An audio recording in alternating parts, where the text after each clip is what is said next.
Candace, do you want to give us a quick update on the Metaverse? Yeah, we could definitely do that. Okay, everybody. So this week there's been not a lot of movement in the cryptocurrencies. I think we only have one new coin, but a lot of coins have switched their positions. So if we start off with our number 10 coin, it's my neighbor Alice. This coin, I think it's a good project. I like the whole farm-based idea of it.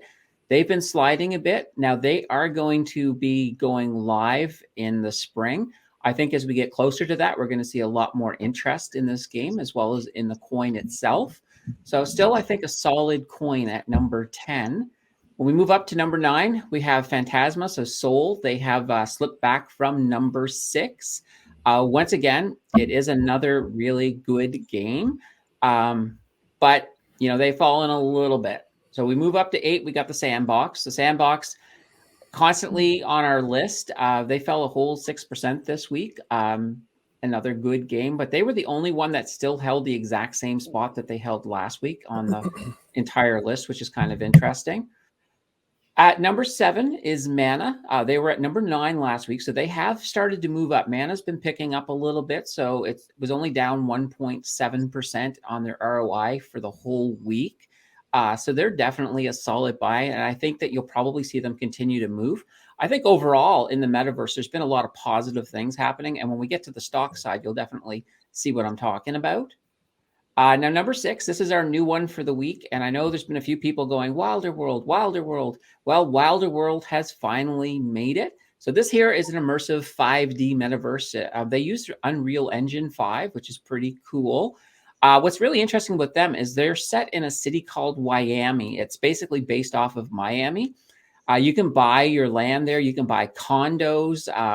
There's a lot of ways to make money there. There's also a big racing game within it called Wilder Wheels, and you have NFT vehicles. And the beautiful thing about this one is you can still make money if you don't actually own a vehicle, because you can rent one for like a couple of days and use that to race with. In addition to that, they've got all kinds of interactive in-world creations.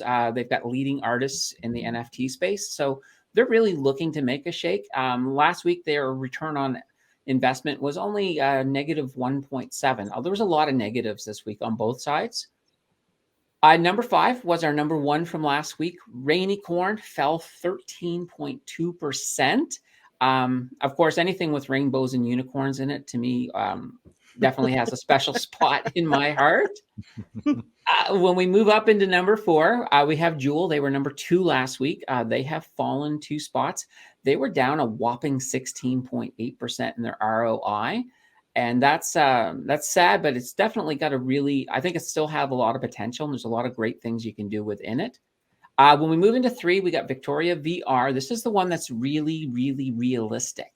So that has me very intrigued for sure. Now, they had a positive ROI last week. They went up 4.6%. Hence, they moved from 5 to 3. In at number 2, we have Enjin. Enjin is that they're like that train that says, I think I can, and keeps on doing it. Now, Enjin was down 1.1%, but they've been steady. They have just been very, very steady. I don't think they've fallen out of the list once. So they're definitely a coin to watch. And also their sister coin, EFI, I can see them starting to move up. They are starting to get a little bit more of a sort of a buzz about them. So I would definitely be looking at both ENJ and EFI. But back to number 1 is Majic. Majic climbed back up from 3 to 1. So out of the last 4 weeks, they've held number 1 3 weeks in a row, not 3 weeks in a row, but they've held it 3 out of 4. So that's pretty good. They were up 5.2%. So this Majic just seems to have a lot of staying power. So I'm impressed with them. All right. You guys ready for the stocks? Well, can we just pause for 1 second, Candace? Because I want to ask specifically my friend Neil in the bottom square. Neil, I always have to, you're my litmus test on a lot of things, because you are my guy that likes to have fun. And for me, all of these metaverse things sound like fun. And there's NFTs involved in them. There's games, there's racing. I can see horse racing going in one of those.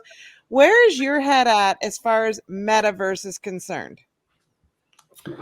I haven't really picked because there's so many options. I've a lot of the ones that Candace was talking about, I'm interested in, but I've kind of stayed away because, especially for the land, like that's the most valuable thing, and it's super expensive to buy. And what if I bought something that wasn't successful long term? So I've been very tentative and stayed away there.